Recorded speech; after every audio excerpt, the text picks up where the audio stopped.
मैं आपको जितने क्वेश्चन करवाया हूँ लगभग उसमें से कोई भी क्वेश्चन रिपीट नहीं हुआ है सेम टाइप का। मैं आपको अलग अलग टाइप के क्वेश्चन करवाता हूँ ताकि आप कम क्वेश्चन सॉल्व करिए, लेकिन जिस चैप्टर से सॉल्व करिए वो आपका चैप्टर पूरा क्लियर हो जाए। ठीक है ना। एक ही टाइप के कई क्वेश्चन करने से अच्छा ये है आप कई क्वेश्चन लगाइए लेकिन अलग अलग टाइप के। ठीक है ना।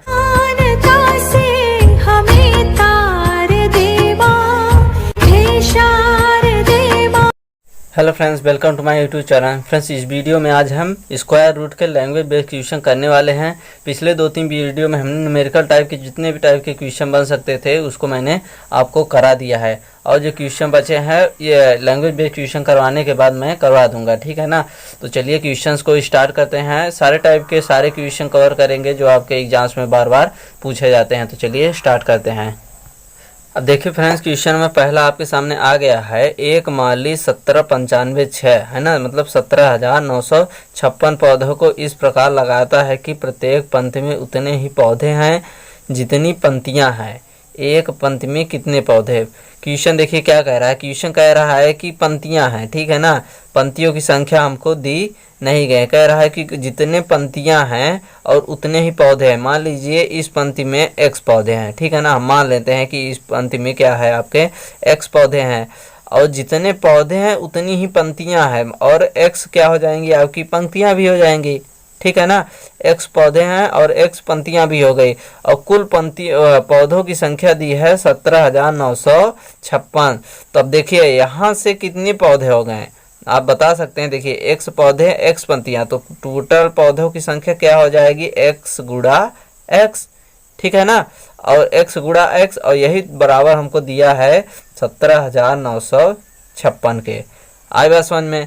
ठीक। अब देखिए यहाँ से x गुणा x कर देंगे, ये बात आपको आ गई समझिए। देखिए मान लेते हैं कि हम एक पंक्ति में दो पौधे हैं। ठीक। और पंक्तियों की संख्या मान लेते हैं 5 है। ठीक है ना। 1 2 3 4 5। ठीक। अब आपसे कोई पूछ ले कि कुल कितने पौधे हैं, और प्रत्येक पंक्ति में आपको बता दिया गया है कि दो पौधे हैं। ठीक है ना। इसमें भी दो, इसमें भी दो, इसमें भी दो। ठीक। तो आप बता सकते हैं अच्छा प्रत्येक पंक्ति में 4 पौधे। ठीक। प्रत्येक पंक्ति में 4, और कितनी पंक्तियां हैं, 1 2 3 4 5 6 7 पंक्तियां। तो आप बता देंगे 7 चौक 28 पंक्तियां। और यहाँ भी देखिए वही हो रहा है, पौधों की संख्या कितनी है x, और x पंक्तियां भी है, तो कुल पौधों की संख्या क्या हो जाएगी, x स्क्वायर, और बराबर ये हो जाएगा। ठीक। अब देखिए x स्क्वायर बराबर क्या हो गया यहाँ से 17,956। ठीक। अब देखिए हमको इसका स्क्वायर निकालना है, तो स्क्वायर निकालने की ट्रिक हमारी क्या थी, अगर इकाई पहले तो जोड़ा बना ले, 2 अंक इधर और 3 अंक इधर। ठीक। इधर से 2 अंक बनाएंगे और फिर जो बच जाएगा उसको एक जोड़ा बना लेंगे। ठीक। अब देखिए यहाँ से 6 आ रहा है, तो 6 इकाई अंक क्या किस किस में होगा, तो ठीक देखिए क्या हो जाएगा 4। ठीक। 4 चौक 16 इकाई अंक 6, और 6 में होता है 6 छंगा 36। अब जो 169 है ये किन दो स्क्वायर के बीच है। अब देखिए 13 का स्क्वायर क्या होता है, 169। ठीक। और 14 का स्क्वायर क्या होता है, 13 का स्क्वायर 169 और 14 का स्क्वायर 256। दोनों के बीच में क्या है, 179 है ना। अब देखिए 13 छोटी संख्या है, 14 बड़ी है, तो देखिए या तो हमारा आंसर 134 होगा या तो कितना हो जाएगा 136। अब हमको ये पता करना है कि ये जो 169 है ये किसके ज़्यादा करीब है। देखिए 179 जो है वो 169 के ज़्यादा करीब है, यानी कि ये 13 और 14 में से ऊपर वाले की स्क्वायर के ज़्यादा करीब है, तो हमारा आंसर क्या हो जाएगा 134। ठीक। तो यहाँ से इसके आगे देखिए क्या हो जाएगा, x स्क्वायर बराबर 134 का ये क्या हो जाएगा स्क्वायर। ठीक। अब स्क्वायर से स्क्वायर कट जाएगा तो x बराबर हमारा आंसर आ जाएगा 134। ठीक। ऑप्शन नंबर ए आपका राइट हो जाएगा। आई बात समझ में। ठीक है ना। तो इसको आपको केवल लैंग्वेज से पकड़ना था। x पौधे हैं और x पंक्ति है, तो टोटल पौधे कितने हो जाएंगे, x गुणा x, यानी कि x स्क्वायर। ठीक है ना। वैसे भी इस तरह का क्वेश्चन जो होता है उसमें 100% है कि इसका स्क्वायर ही होता है। चलिए नेक्स्ट क्वेश्चन देखते हैं। अब देखिए फ्रेंड, क्वेश्चन नंबर 2 आपके सामने आ गया है, 920 में कम से कम क्या जोड़ा जाए कि पूर्ण वर्ग बन जाए। ठीक है ना। अब देखिए फ्रेंड्स, इस तरह के क्वेश्चंस को करने के लिए आपको ये ध्यान देना होगा कि ये 920 किन दो संख्याओं के स्क्वायर के बीच में है। ठीक है ना। तो देखिए 30 का स्क्वायर अगर हम करते हैं तो 900। ठीक। और 31 का स्क्वायर करते हैं तो क्या होता है 961। ठीक है ना। 31 का स्क्वायर क्या होगा 961, और इन दोनों के बीच में क्या है 920। अब देखिए ये संख्या को 920 को हमको स्क्वायर बनाना है और पूछ रहा है कम से कम क्या जोड़ा जाए। तो ये देखिए 30 और 31 के बीच में है ये संख्या, ठीक है ना, और कोई संख्या तो हो नहीं सकती। अब देखिए या तो हम इसको 30 का स्क्वायर बना दें या तो 31 का स्क्वायर बना दें। अब देखिए 30 का स्क्वायर बना नहीं सकते हैं क्योंकि ऑलरेडी 900 इससे छोटी है, और इसमें जोड़ने के लिए अगर घटाने के लिए बोलता तब हम इसमें से इसको घटा देते तो 20 इसमें से घटाना पड़ता, लेकिन जोड़ने के लिए बोल रहा है तो हम सिंपली क्या करेंगे 961 में से माइनस कर देंगे 920 को, ठीक। तो आपका आंसर क्या आ जाएगा, यहाँ से देखिए क्या आ जाएगा 1441। तो ऑप्शन नंबर सी क्या हो जाएगा आपका राइट आंसर हो जाएगा। चलिए फ्रेंड नेक्स्ट क्वेश्चन देखते हैं। तो देखिए क्वेश्चन हमारे सामने है, कह रहा है कि वर्गमूल में इकाई का अंक क्या होगा, ठीक है ना। इसका हम वर्गमूल निकालेंगे, स्क्वायर रूट निकालेंगे, तो उसमें पूछ रहा है कि इकाई का अंक क्या होगा। आपको ऑप्शंस दिए गए हैं। मैं आपसे पूछना चाहता हूँ क्या इकाई के अंक में 2 और 8 हो सकते हैं। मैंने आपको चिल्ला के बताया है 2, 3, 7, 8 किसी भी संख्या के वर्गमूल में इकाई के अंक नहीं हो सकते। तो ये दोनों ऑप्शन तो वैसे भी कट गए हैं, ठीक है ना। तो चलिए अब हमको इसका केवल वर्गमूल निकालना है। तो चलिए इसका हम वर्गमूल निकाल लेते हैं। देखिए 4, 6, 6, 5, 6, ठीक। इसका वर्गमूल निकाले। अब देखिए 6 है तो इकाई के अंक में क्या क्या हो सकता है, या तो 4 होगा, 4 चौक 16 है ना, या तो 6 होगा, 6 संग 36। अब इधर से हम 2 जोड़ा बना ले और इधर जो बचा उसका हम जोड़ा पूरा बना लेंगे। तो चलिए अब हम देखते हैं यह संख्या किन 2 स्क्वायर के बीच में है। तो आपको भी पता है, सभी को पता है। देखिए 20 का स्क्वायर तो 400 होता है, ठीक, यानी कि 20 से ज़्यादा है। 21 का स्क्वायर क्या होता है 441, और 22 का स्क्वायर होता है 484। तो देखिए 21 और 22 के स्क्वायर के क्या है ये बीच में है, ठीक है ना। 466 जो है आपके 21 और 22 के स्क्वायर के बीच में है। क्लियर है, ठीक। अब देखिए जब 21 और 22 के स्क्वायर के बीच है तो इन दोनों में से छोटा कौन सा है 21। तो हमारा आंसर तो या तो ये होगा या तो ये होगा, ठीक, कंफर्म है। अब देखिए हमको पता करना है कि 466 21 वाले के ज़्यादा करीब है कि 22 वाले के, ठीक है ना। तभी हमारा कंफर्म होगा कि इन दोनों में से आंसर कौन है। अगर ये नीचे वाले के करीब होगा तो हमारा नीचे वाला आंसर, अगर ये 466 ऊपर वाले के ज़्यादा करीब होगा तो ऊपर वाले का आंसर। तो देखिए इसका स्क्वायर क्या आया 441, ठीक, और इसका स्क्वायर क्या आया आपका 484, ठीक। तो देखिए किसके ज़्यादा करीब है 484 वाले के ज़्यादा करीब है, ठीक। तो हमारा आंसर क्या हो जाएगा 416। तो हमारी इकाई का अंक क्या है 6 है। तो ऑप्शन नंबर ए हमारा राइट आंसर हो जाएगा। आई होप कि आपको समझ में आया होगा। इस तरह के क्वेश्चन को किसी भी संख्या को वर्गमूल निकालने की सबसे बेहतरीन ट्रिक यही वाला है। आप इसी को हमेशा माइंड में रखिए, ठीक है ना। देखिए फ्रेंड नेक्स्ट क्वेश्चन आ गया है, 2 पूर्ण संख्याओं का गुणनफल 37 है, उन संख्याओं के अंतर का वर्गमूल क्या होगा। आपको ऑप्शन दिए गए हैं। देखिए फ्रेंड्स मैंने आपके लिए बहुत मेहनत करता हूँ। मैं आपको जितने क्वेश्चन करवाया हूँ लगभग उसमें से कोई भी क्वेश्चन रिपीट नहीं हुआ है सेम टाइप का।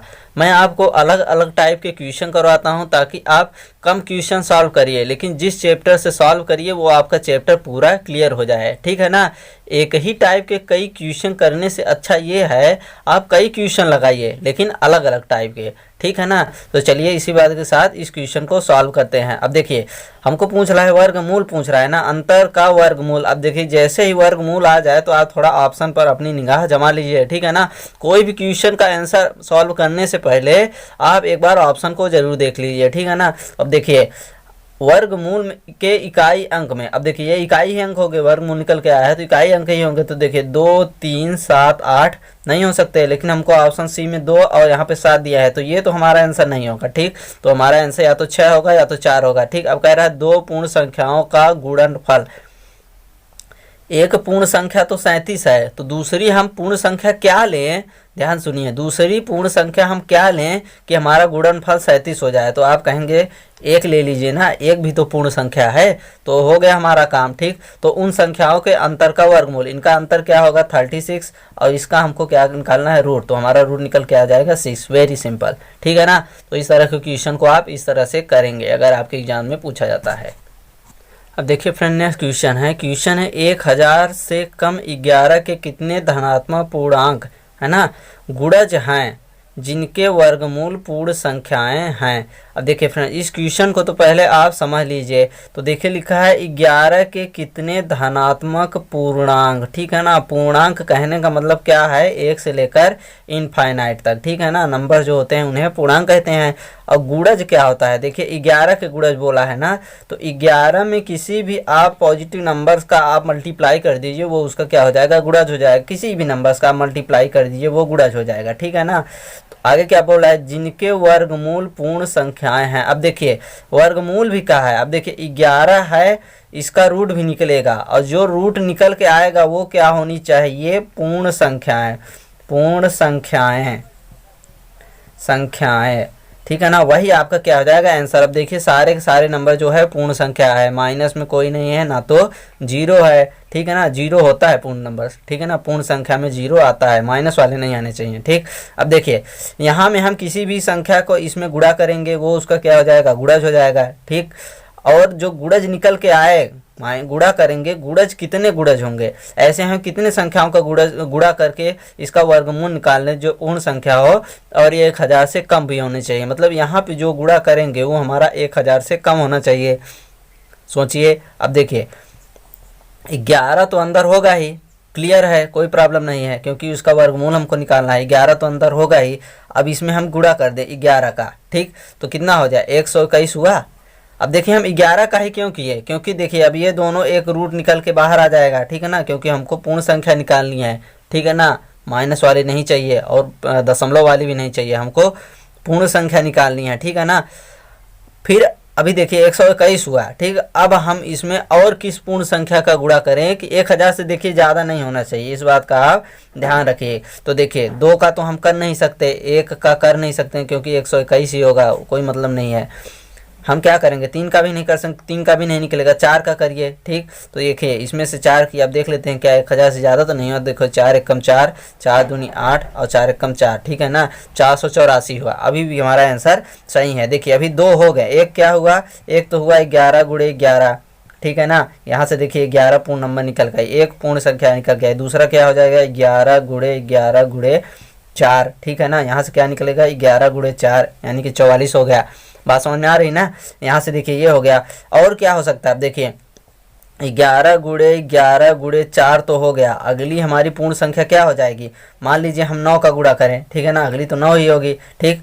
9 का गुणा करेंगे तो देखिए अब ज़्यादा तो नहीं हो रहा है 1000 से, तो हम यहाँ से देख लेते हैं, तो क्या यहाँ से क्या होगा, देखिए 11 121, यहाँ देखिए 484 था, ठीक। अब यहाँ देखिए 9 का गुणा करने के 9 चौक 36, देखिए ज़्यादा हो गया, ठीक। तो 1000 से ज़्यादा हो गया, तो हमारी ऐसी कितनी संख्याएं निकल के आई, एक नंबर तो ये निकल के आया, एक ही है, यानी कि कितने हुए 2, तो हमारा आंसर क्या हो जाएगा 2 हो जाएगा। आई बात समझ में, ठीक है ना। तो इस तरह के क्वेश्चन को आपको इस तरह से करना है, यही अप्रोच है, ये क्वेश्चन पूछा जाता है आपके एग्जाम्स में। अब देखिए नेक्स्ट क्वेश्चन आ गया है, आपसे पूछ रहा है 13 23 को किस छोटी से छोटी संख्या से गुणा किया जाए कि यह पूर्ण वर्ग बन जाए। देखिए फ्रेंड्स इस तरह के क्वेश्चन ना बहुत ही ज़्यादा एग्जाम्स में आपके पूछे जाते हैं, तो चलिए इसको सॉल्व करते हैं। तो देखिए फ्रेंड्स हमको इसका क्या करना है, प्राइम फैक्टराइजेशन करना है। तो प्राइम फैक्टराइजेशन करने की सबसे अच्छा तरीका आपका क्या है, तो देखिए 3 2 5 3 8 1 9, 9 से जा रहा है, ठीक है ना, तो 9 से जा रहा है तो 9 इंटू, ठीक है ना, 9 करना आपको प्राइम फैक्टराइजेशन है। पहले तो आप इसको सिंपल छोटी छोटी संख्याओं में गुणा करके लिख लीजिए ताकि आपको समझ में आ जाए। अब देखिए 9 से जब हम इसमें भाग देंगे तो यहाँ से क्या आ जाएगा 147, ठीक, 147 आ गया, ठीक है ना। अब देखिए ये काहे से जा रहा है, देखिए 7 4 11 1 12, अब ये 3 से जा रहा है, तो 3 से जब गुणा करेंगे तो देखिए यहाँ पे 49 आ गया, ठीक, 3 से गुणा करें। ये आपको समझ में आ रहा है कि नहीं। देखिए क्या कर रहे हैं हम कि 9 से पहले हमने इसमें भाग दिया। अब देखिए 9 और 147 का गुणा करेंगे तो देखिए यहाँ पे 13 23 आ जाएगा, ठीक है ना। तो देखिए 9 से हमने भाग दिया तो 147 आया, फिर यहाँ से हमने 3 से भाग दिया तो 49 आया, तो 49 और 3 का गुणा करेंगे तो 147। अभी ये देखिए 9 इधर है, ठीक है ना। ये मैं आपको एक तरह से शॉर्ट ट्रिक बता रहा हूँ, ठीक है ना। अब देखिए 49 का तो क्या होता है 7 × 7, ठीक। अब यहाँ से क्या क्या उतर गया, 3 उतर गया और 9 उतर गया, ठीक। अब यहाँ से हमको इसका क्या करना है, वर्गमूल निकालना है। तो कौन सी छोटी छोटी संख्या का हमको गुणा करना है। अभी देखिए 9 का तो निकल गया, 7 का निकल गया, लेकिन 3 का नहीं निकला ना। 3 और घट रहा है, 3 और घट रहा है, तो 3 का हम गुणा कर देंगे तो हमारा वर्गमूल निकल आएगा। तो हमने कौन सी छोटी छोटी संख्या गुणा किया, 3 का गुणा किया, ठीक है। आई होप कि आपको ये समझ में आया होगा बिल्कुल अच्छी तरीके से, ठीक है ना। इसी तरह से आप इसका फैक्टराइज करेंगे, बहुत ही आसान तरीका है, बड़ी से बड़ी संख्या को आप चुटकियों में सॉल्व कर ले जाएंगे, मेरा वादा है आपसे, ठीक है ना। तो देखिए फ्रेंड्स, ऑलरेडी वीडियो काफ़ी ज़्यादा लंबा हो गया है, तो मैं इसको यहीं पे भी ख़त्म करता हूँ। इसका एक पार्ट मैं और बनाऊंगा जिसमें और कुछ लैंग्वेज वाले जो बड़े बड़े क्वेश्चन पूछे जाते हैं और कुछ न्यूमेरिकल टाइप के क्वेश्चन है जो आपके बार बार एग्जाम में पूछे जाते हैं, उस तरह के क्वेश्चन को मैं आपको बताऊंगा। तो बने रहिएगा चैनल के साथ, तब तक के लिए धन्यवाद। जय हिंद, जय भारत। ही हंस दिल रिंकिया के पापा ही